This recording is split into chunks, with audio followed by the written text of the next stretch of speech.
two men stumble across a mysterious sinkhole that keeps spewing foul-smelling gas. One of them tosses in a stick to see how deep it is, but without realizing it, he wakes up ancient creatures sleeping underground and sets off a disaster.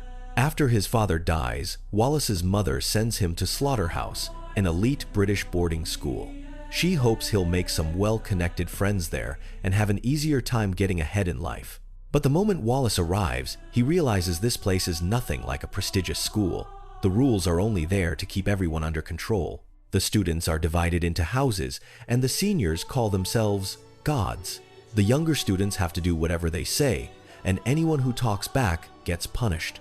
Wallace barely gets a few words out to a pretty older student named Clemsy before he catches the attention of Clegg, the senior in charge. Clegg's family has attended the school for generations, so he acts like he owns the place. Anyone who breaks his rules immediately becomes his next target. Wallace's roommate is Will. Will is always cracking jokes, but their room is still filled with things left behind by his former roommate, Seymour. Seymour died at the school not long ago, and Wallace is now sleeping in his old bed. After Seymour's death, the school banned everyone from talking about him. Even Clegg, who bullied him the worst, acts like nothing ever happened. Wallace quickly realizes that the most important lesson this fancy school teaches isn't how to become a better person, it's how to keep your mouth shut when something goes wrong. The headmaster is even worse.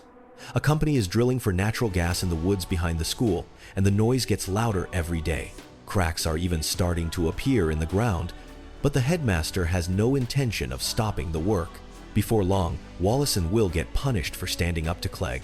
They're forced to run laps around the school, but Will isn't much of a runner and can barely stay on his feet. To make it back in time for breakfast, they take a shortcut through the restricted woods. That's when a horrible smell drifts toward them. They follow it past the warning tape and discover a massive hole in the ground right next to the drilling site. Will pulls out the lighter Seymour left behind. The moment he lights it, the flame turns from yellow to green.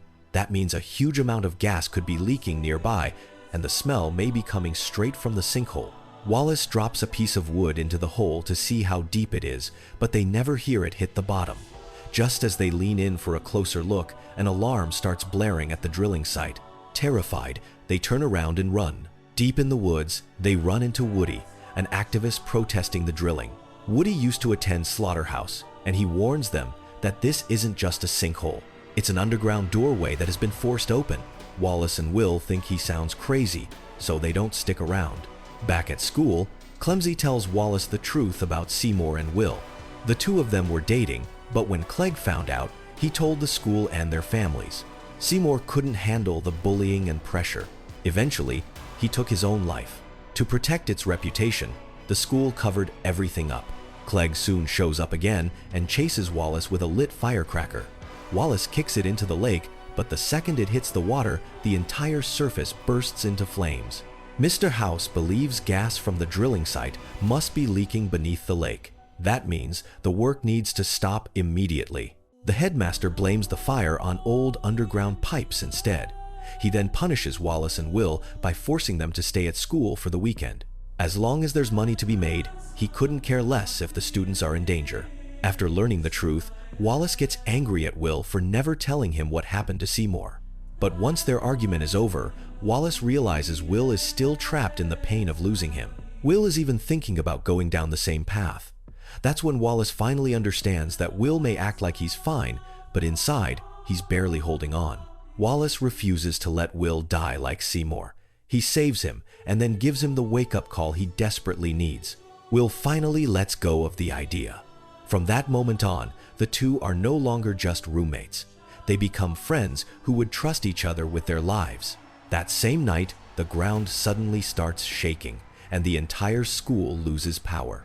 At the drilling site, the monitors show a large group of creatures climbing up through the sinkhole. Before the workers can figure out what they are, the fence comes crashing down. A pack of underground monsters with razor-sharp teeth bursts out of the hole. The drilling site and Woody's camp quickly go silent. Even the rescue helicopter crashes into the woods. Wallace and Will hear the noise outside and decide to investigate.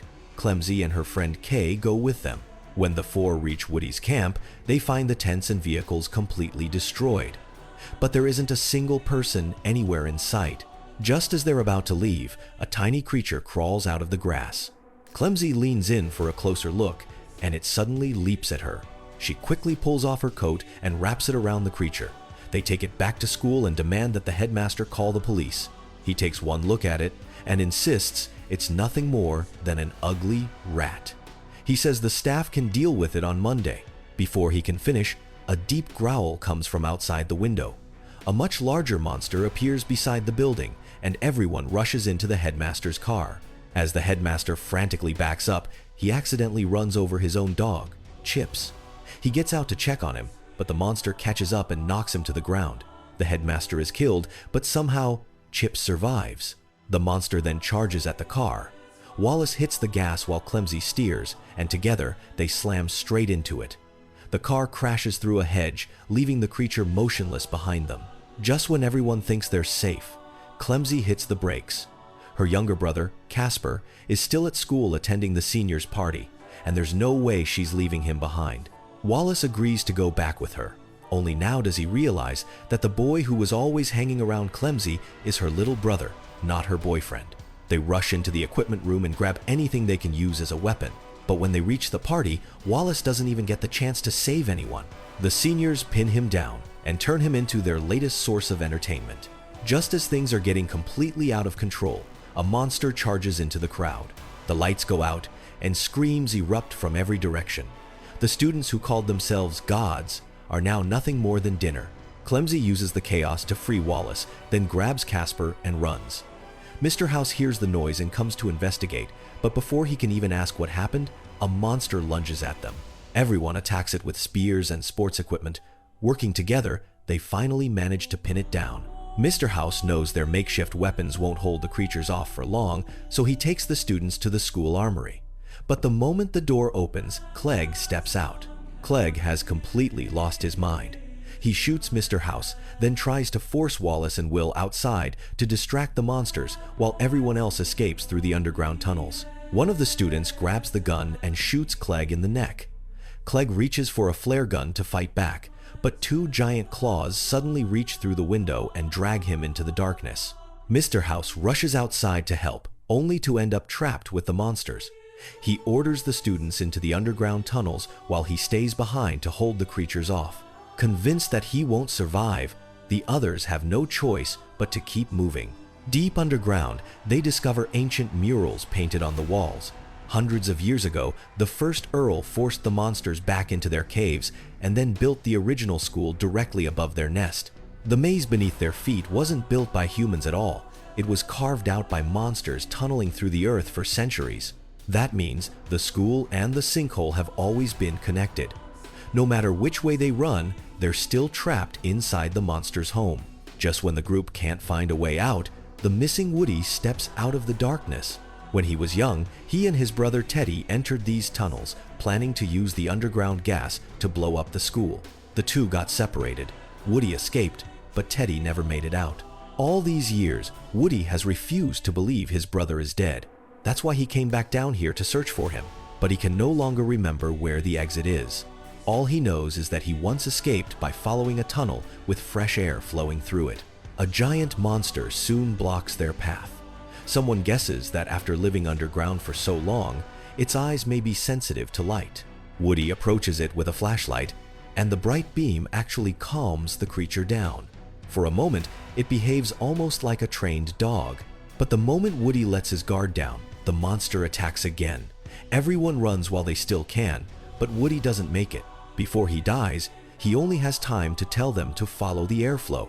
The group finally reaches the bottom of the drilling rig and sees a way out. But one last monster is blocking their escape.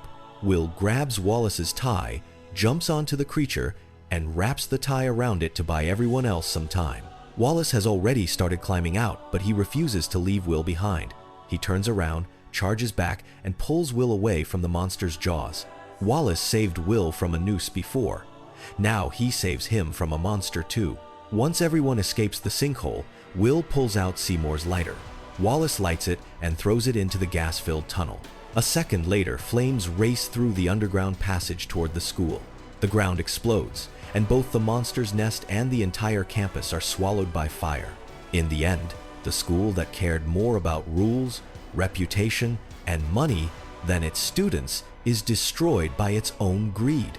Wallace, Will, Clemsy, and the other students all make it out alive. Clemsy finally gives Wallace a kiss. Even crazier, Mr. House somehow survives. With the headmaster's dog by his side, he watches the school burn to the ground.